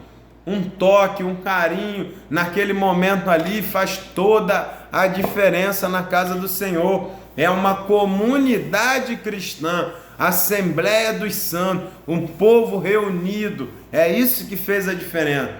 Eles estavam sempre em grupos, eles estavam sempre reunidos, eles estavam sempre em comunhão, em comunidade. Por isso a presença do Senhor fazia diferença. O espírito que Gaio vivia, como um obreiro generoso e hospitaleiro, dava abrigo aos missionários em sua casa, era justamente o saber viver em comunidade. Gaio e Demétrio tinham o prazer de pegar pessoas peregrinas, pessoas que eles nem conheciam, colocavam nas suas casas, ali dentro da igreja, arrumava, explicava, fazia eles participantes, mostrava que aquele clube, que aquele ambiente, que aquela comunidade cristã aceitava eles também. Aí pregava o evangelho, pregava a doutrina de João, pregava a doutrina dos apóstolos, e aquelas pessoas se convertiam e tinham prazer e ficavam ali com eles. A realidade deles era essa, naquela época era assim que a igreja crescia, mas isso a gente não pode deixar. Essa hospitalidade, é claro que não estou falando aqui para você sair pegando qualquer um e colocando dentro da sua casa, não estou falando isso. Hoje a cultura é diferente, nós temos um outro ambiente, mas a essência tem que ser a mesma. A essência da hospitalidade é cuidar das necessidades do outro, não é enfiar dentro de casa. A hospitalidade deles naquela época era essa, era isso que eles precisavam, que as pessoas não tinham, eram muito longe as cidades, então não dava para eu ir num culto e voltar para casa. O evangelho ainda estava crescendo, então a cultura deles era, fique aqui, porque não dá, eram dias de caminhada para chegar, então eles tinham esse cuidado, faça um quarto, faça isso aqui, para que as pessoas ficassem juntas. Hoje em dia, a gente se desloca mais fácil, se desloca mais rápido. Você vai para um culto de manhã em São Paulo e de tarde você está tomando café em casa no Rio de Janeiro. Hoje em dia é rápido, você vai de avião, desloca mais fácil. Então não tem a necessidade de ficar trazendo pessoas para dentro de casa, porque você vai e volta para sua casa rápido. Mas a essência da hospitalidade tem que ser mantida. Que é o quê? Onde você vai? Qual é de onde você veio? Qual é o seu objetivo? O que você está fazendo por aqui? O que você precisa? O que eu posso te ajudar? Lembra lá do bom samaritano? Olha, cuida dele aí para mim. Eu estou indo embora, mas o que ele precisar eu vou sustentar, eu vou te pagar e na volta, se ele gastar alguma coisa a mais, eu cubro. Esse é o cuidado da comunidade. Compartilhar, o koinos, tudo em comum, ordinário, compartilhado por muitos. Sabe? A gente precisa entender isso. Esse é o nosso cuidado. É bom que os irmãos vivam em união, se compartilhem, se abracem, se cuidem, que um saiba a necessidade do outro. Esse é o cuidado. A comunidade faz isso, sabe? Quando você vê, a igreja reúne muitas pessoas diferentes. Ali tem médico, ali tem engenheiro, ali tem pedreiro, ali tem bombeiro, ali tem polícia, ali tem tudo misturado, advogado, nutrição, todos os tipos de profissão, todos os tipos de conhecimento, a igreja se reúne. Então, quando eu tenho uma necessidade, muito provavelmente alguém da igreja pode me ajudar dentro da minha necessidade. Às vezes eu preciso de uma porta de emprego, tem um empresário dentro da igreja, aí você vai lá, anuncia, olha meu irmão, tem um irmão aqui, e ele trabalha com isso, está precisando de emprego, ô meu irmão, eu sou empresário nesse ramo aí, passa lá segunda-feira, leva teu currículo, e nós vamos arrumar uma vaga para você. Consertei e hospitalizei, cuidei da necessidade do meu irmão, tá vendo? A importância da comunidade. Às vezes lá na igreja, tem pessoas que aparecem lá, que, por exemplo, vivem, mas não são casados. Por quê? Porque não tem o dinheiro para ir lá no cartório fazer o casamento oficial. Mas na igreja tem as irmãs que são advogadas. Aí o que elas fazem? Vão, correm atrás e conseguem fazer a isenção de taxas para que essa pessoa consiga casar grátis. Aí você ajuda, você livra a pessoa do pecado, tira ela do erro, conserta, coloca ela dentro da legalidade humana e espiritual e ela se torna comunhão com Cristo, porque aí agora ela pode sentar à mesa do Senhor. Olha como a importância da comunidade. Se essa pessoa não fala nada, se eu não conheço, se eu não vou ver quem são, da onde são, que pessoas são essas, que casal é esse, da onde eles veio, por que eles estão aqui, tá vendo a necessidade de compartilhar as informações? A gente descobre necessidades da pessoa que ela não vai chegar lá expondo. Mas quando ela se sente acolhida, devagarinho ela vai falando. Eu sou fulano, essa daqui é minha esposa, mas a gente ainda não tem a certidão. A gente já vive junto, mas não temos dinheiro. Aí a irmã vai lá, a advogada aqui, pega seus documentos, vai lá, busca a isenção, e as pessoas casam lá, se acerta direitinho, o pastor abençoa, e vida que segue certinho, o Espírito Santo se agrada disso. Essa é a importância da comunidade. A igreja primitiva, ela vai dizer assim, olha, eles não tinham necessidade nenhuma. Todos vendiam o que tinha, todos tinham tudo em comum. Cada um tinha o que era necessário. Os apóstolos recebiam e distribuíam o dinheiro, distribuíam os alimentos. Quem tinha mais necessidade, quem não tinha, eles organizavam tudo ali. E a Bíblia diz que nenhum deles tinha necessidade de nada. Porque o Espírito Santo se agrada disso, é a comunidade, é o compartilhar. Mas para que isso aconteça, temos que viver em comunhão. Não dá para ser aquela igreja que entra e sai, sumiu, tchau, não, meu. Tenha mais paciência, ame estar na casa do Senhor, não tenha pressa de ir embora, não. Deus gosta, Deus se agrada desse cuidado, sabe? Às vezes você vai lá, a pessoa, o que houve? Ah, estou sem um gás. Vamos lá no pastor. Meu pastor, o fulano está sem um gás. Na hora ele levanta, meu irmão, vou passar a sacolinha aqui, uma oferta especial para o irmão que está sem o gás. Aí eu levanto o dinheiro, aí daqui a pouco vem o irmão, bota o bujão aqui no meu carro, vamos lá comprar. E pum, entrega lá, bota, instala na casa da pessoa, trava lá o bujão de gás, sem necessidade. Nós cuidamos da pessoa. Isso é fundamental, isso é extraordinário, isso é o koinos, isso é a koinonia de Deus, é isso que Deus se agrada. Quando você faz isso, Deus derrama a unção, o Espírito Santo se agrada, o sobrenatural vem, a igreja cresce, o inferno esvazia e a gente continua dando glória ao Jesus. E isso é o evangelho, boas novas de salvação na vida das pessoas, meu irmão. Isso é o charis, é a simpatia cristã que atrai. Não seja antipático, não, converse, busque conhecer. Isso não é fofoca, você não está querendo saber para poder contar para os outros. Lá não tem não, não tem o gás, não tem as coisas não. Não, eu quero saber, eu quero te conhecer para te ajudar nas suas necessidades, para orar com você, para levar o Espírito Santo para você. Isso é viver em comunhão, faz toda a diferença.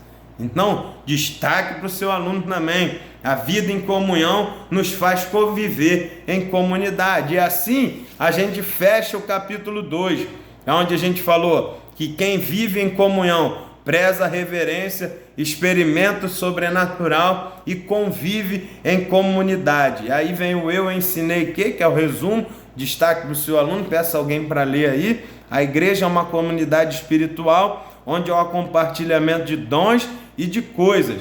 Fomos chamados para doar e receber. Viu? Que coisa interessante? Faz parte do cristão dar e receber. Dar e receber. É assim que funciona.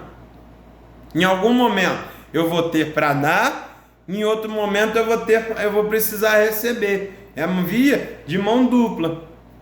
E assim a igreja cresce, Jesus aparece e o Espírito Santo se enobrece, faz sinais e maravilhas, e a gente vai caminhando, e a igreja segue caminhando, vai crescendo o reino, e quando Jesus voltar, a sua noiva está toda unida para subir com ele, para a honra e glória do nome dele. E as astutas ciladas do inimigo vão sendo jogadas por terra, porque Deus, quando ele se agrada, ele aparece, a sua presença, a luz expulsa as trevas mesmo. É isso que faz a diferença na nossa caminhada. Então vamos lá, capítulo 3, agora a gente já está finalizando a lição, objetivos da comunhão, capítulo 3, a comunhão, olha aí, a comunhão quebra o egoísmo, pois funciona pelo altruísmo, ou como ensina o apóstolo Paulo em Filipenses, considere os outros superiores a si mesmo. Não atente cada um para o que é propriamente seu, mas cada qual também para o que é dos outros. A comunhão quebra o egoísmo. Tá vendo? A comunhão dos irmãos, o partir do pão, a doutrina dos apóstolos, tá junto, tá conectado, tá unido, purê de batata, todo mundo junto, não tem um maior, não tem um menor, tá todo mundo junto, faz com que o egoísmo, faz com que a síndrome de Diótrefes seja repreendida e seja lançada fora, em nome de Jesus. A mudança de vida, o cristão é altruísta, o cristão é mordomo, tudo é de Deus, tudo é das coisas, são todas de Deus. Nós precisamos viver em comunhão, ter necessidade que a gente precisa compartilhar com os irmãos para que a gente possa ajudar, meu. Sabe, é um privilégio quando você consegue ajudar as pessoas. Uma vez o irmão me deu uma carona, um dia de chuva, ele falou, rapaz, não é para te ajudar não, é para me ajudar. É um privilégio te dar uma carona, ter uma oportunidade de ajudar um irmão, de não deixar ele ir a pé na chuva. Eu fiquei olhando assim, falei, caramba, o cara me deixou na porta de casa, saiu da igreja com todo amor, carinho, levou o carro, foi conversando comigo, deixou lá e falou isso. É um privilégio te ajudar, é um privilégio poder te ajudar, ter oportunidade de ajudar alguém. Isso é muito bom, meu. Quando a gente consegue ajudar, é um privilégio para quem ajuda, não é para quem recebe não. É melhor dar do que receber. Quando alguém aparece com uma necessidade e você pode ajudar, você ajuda. Faz toda a diferença. Entendeu? Então, é um privilégio quando isso acontece para nós. Você poder ajudar alguém, arrumar uma vaga num hospital, arrumar uma cirurgia, arrumar a injeção para o casamento, como eu falei lá das irmãs advogadas, arrumar uma porta de emprego, arrumar alguém que ajude. Poxa, isso é muito gratificante, sabe? Então, a gente precisa ter esse cuidado. Isso quebra, né? A gente vai falar agora sobre os objetivos da comunhão. O primeiro deles é esse, é quebrar o nosso orgulho, quebrar nosso egoísmo, quebrar todo sentimento de posse. É meu, isso aqui é meu. Não. Eles viviam altruísta, o outro é melhor, o outro é superior, vou ajudar sempre. Se eu ver sempre o meu irmão como superior, eu vou ter cuidado com ele. Faz a diferença sobre a nossa vida, sobre a casa do Senhor, sobre a união das pessoas. Esse cuidado é fundamental. O objetivo da comunhão. Aí ele vem aqui, 3.1. Objetivos da comunhão. A unanimidade de propósito. Né? A igreja nasceu para que seus integrantes andassem em harmonia de propósito, viver e compartilhar as boas novas. Caio e Demétrio andavam na verdade, ou seja, estavam sob o propósito divino, mas Diótrefes vivia seus próprios interesses.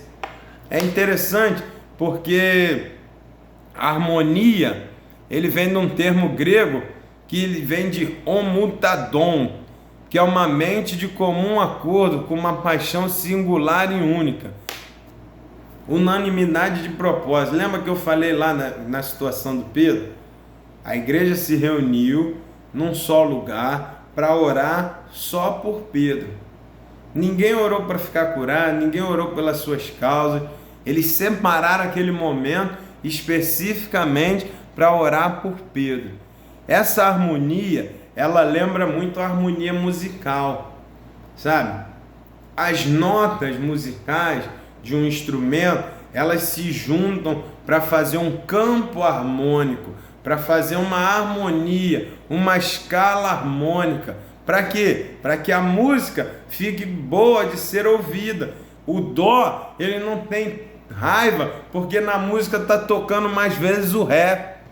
O dó, ele não fica com raiva, porque muitas das vezes na música o tom está em sol. Eles não têm essa briga. Se a música está... Qual é o tom da música? É dó? As outras notas vão junto para que o dó seja sobressalente e apareça o tom de dó na música. Mas se a música estiver em ré, em sol, em outra nota, as outras vão juntas também. Há uma harmonia que vivem todas segundo a pauta do maestro, a batuta do maestro. Então nós como cristãos precisamos ter essa harmonia, igual as músicas, igual a nota. A nossa vida tem que ser uma sinfonia perfeita, que um mestre com um maestro que é Cristo. Então eu tenho que participar para que tudo aquilo ali apareça bonito. A harmonia apareça ali. Eu preciso ter unanimidade de propósito. Aquela partitura, aquelas notas, aquelas cifras, aqueles acordes, eles estão todos num só propósito: sair aquela música que o maestro está tocando. Unanimidade de propósito faz a diferença na nossa caminhada cristã.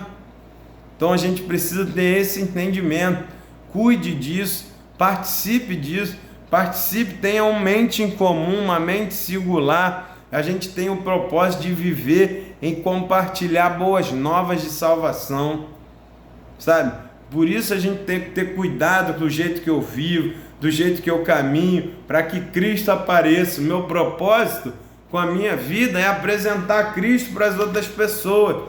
Então eu preciso ter minha vida, ter cuidado, preciso ser um discípulo exemplar. Foi a lição anterior, para que a minha vida seja ali pautada com o propósito de trazer pessoas para o reino, de anunciar as boas novas de salvação.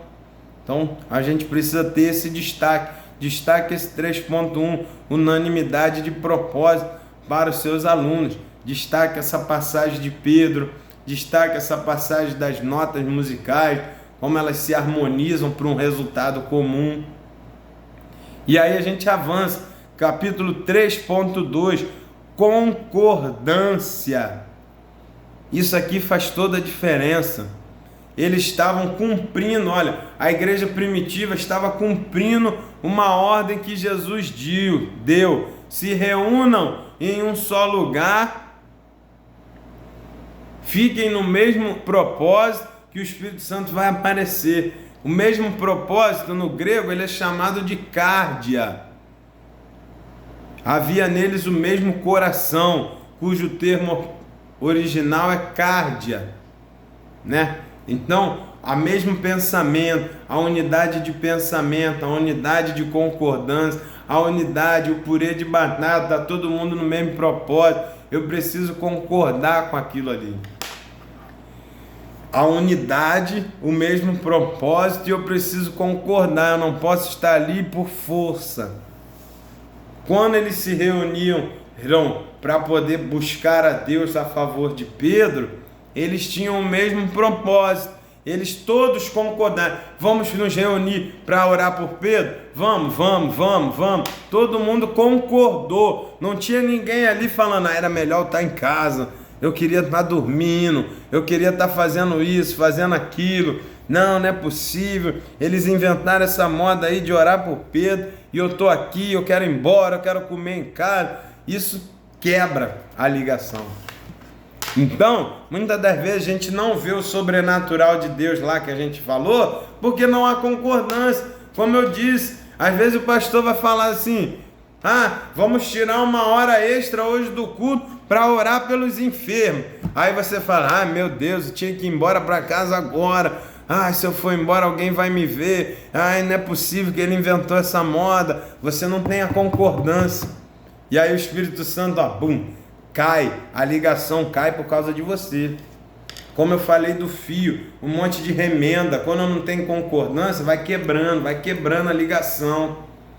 Então, por isso que às vezes a gente está nos cultos e o pastor está ali envolvido, está libertando, está orando por alguém especificamente, aí ele fala de lá, a igreja ligada, a igreja, já reparou, alguns cultos sempre falam, fica ligado igreja, fica ligado, por quê? Porque ele está orando especificamente por uma situação, por uma pessoa ali, mas se a igreja que está em volta começar a dispersar seus pensamentos, ali começar a pensar em outras coisas, o Espírito Santo de Deus, que é fundamental para que aquela obra ali seja concluída, aquela libertação, aquela cura, aquilo que o pastor está orando ali, ele fica sozinho, a ligação cai, aí as coisas não acontecem, o sobrenatural não dá.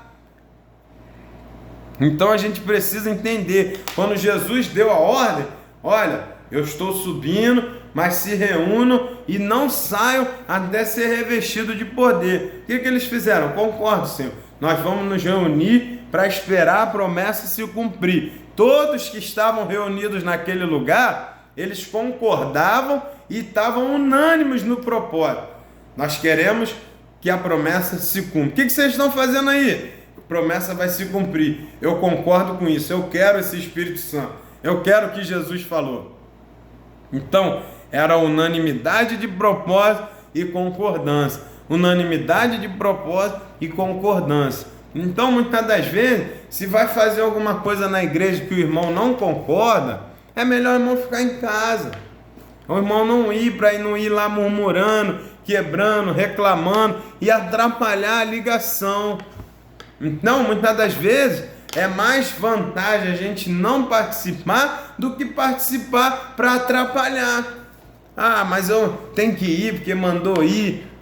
Tem que ir porque falou para fazer. Aí você não tem a concordância.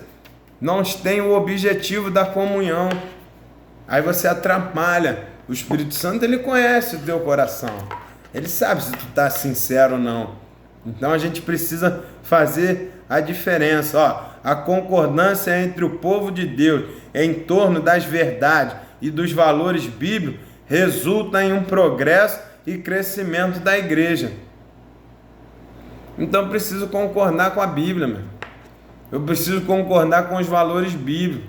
Eu não posso ir para a igreja e dizer, isso é bobeira, casar virgem é bobeira, não fazer sexo antes do casamento é bobeira. Eu não estou concordando com o que a Bíblia fala, então eu não faço parte daquela comunhão. Eu não faço parte daquela comunidade, porque se a comunidade é baseada nisso, na Bíblia, nas orientações bíblicas, se você não faz o que está falando ali, você não está concordando, então não faz sentido você participar daquele ambiente. É necessário ter a concordância do povo de Deus em relação a verdades bíblicas, aos princípios bíblicos. Eu preciso concordar com isso para participar desse grupo. Não adianta eu ser Bíblia, eu ser crente, mas determinados pontos da Bíblia eu digo, não, isso aí não serve para mim. Aí você não está dentro da concordância, não está em comunhão. Ah, não, isso aí eu não concordo não. Não, a Bíblia está falando, isso aí é no banheiro do templo lá. Não, aqui a gente faz diferente. Não, meu irmão, a Bíblia não relativiza a sua verdade. A Bíblia é absoluta, pode passar 10, 20 milhões de anos, a Bíblia vai ser a verdade absoluta sempre. Então quem quer ser crente de verdade, discípulo de Cristo, precisa ter concordância com as verdades e os princípios bíblicos. Se você vai para a igreja e lê a Bíblia, mas essa parte aqui tu pula, tá dando problema, meu irmão. Sabe? Se a Bíblia diz, só pode, Deus abomina o divórcio.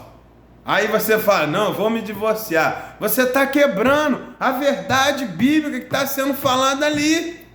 Então você não serve para fazer parte da comunhão com Cristo, com a comunhão da comunidade cristã. Porque a Bíblia, que é o manual, que é o referencial, que é a doutrina dos apóstolos, que é a regra de fé, você não concorda com ela nesses pontos. Então eu não consigo caminhar em comunidade se eu não concordar com toda a regra da comunidade. É isso que a gente precisa entender. A Bíblia é a verdade. Eu não estou falando aqui para você concordar com tudo que o pastor fala, com tudo que o pastor quer fazer. Não, porque muitas das vezes eles fazem coisa errada, que a gente são falho e pecador. Mas o que eu estou falando é concordar com a palavra de Deus, que é o dono da obra.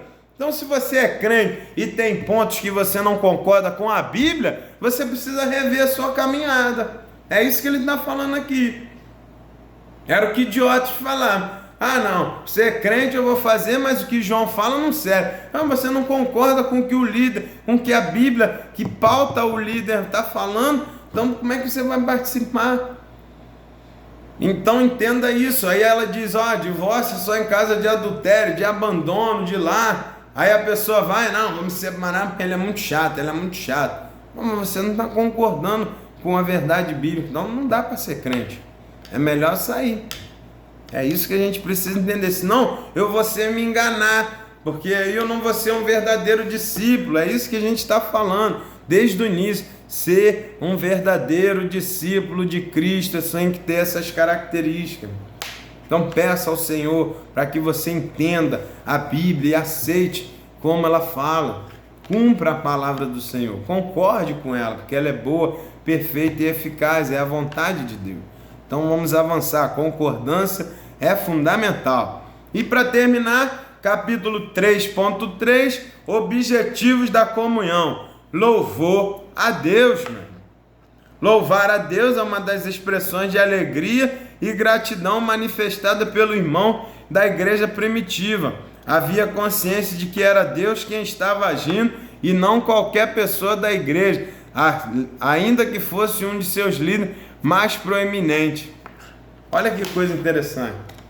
Tudo que acontecia na igreja primitiva, por mais extraordinário que fosse, eles sabiam que era obra do Senhor. Por mais que Pedro fizesse, por mais que Paulo fizesse, por mais que João fizesse alguma coisa, eles sabiam que tudo aquilo era feito por Deus. Por mais que fosse extraordinário, Pedro falou com Ananias e Safira e eles morreram. Por mais que fosse extraordinário, a sombra de Paulo curar. Por mais que pegasse os lenços de Pedro e passasse nas pessoas a sombra de Pedro, o lenço de Paulo, né?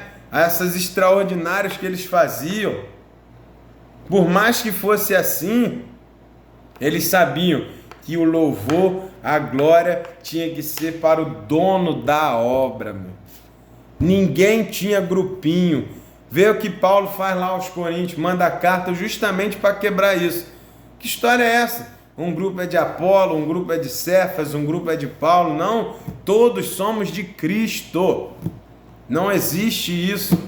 Louve ao Senhor, o dono da obra. Louve a Deus, porque a sua benignidade dura para sempre. Então, o objetivo de viver em comunhão, o objetivo é se reunir com os irmãos e louvar e engrandecer o nome do Senhor. Que Deus ele possa estar sempre sendo louvado nas nossas vidas. Se eu fizer, se Deus usar a minha vida, se acontecer alguma coisa na minha ministração, na minha pregação, louve e exalte a Deus que usou o seu instrumento para fazer aquela situação. A igreja primitiva, ela via sinais e maravilhas que os apóstolos faziam. Pedro orava, João orava, Paulo orava, eles eram ali extraordinários ali para ver as coisas acontecer. Os apóstolos, os discípulos, eles faziam sinais e maravilhas. A igreja crescia através disso, através desses sinais e maravilhas que os apóstolos, que eles faziam ali. Todo o livro de Atos, se você for olhar, ele é baseado em sinais e prodígios que esses homens faziam. E o livro de Atos ele nem é concluído justamente para que a igreja de hoje continue fazendo aquelas coisas. Você vê que ele não tem uma conclusão, um fechamento, porque Atos dos Apóstolos são Atos dos Apóstolos até os dias de hoje. A igreja continua fazendo o que os apóstolos faziam, ou deveria fazer, né? Era o que se espera da igreja.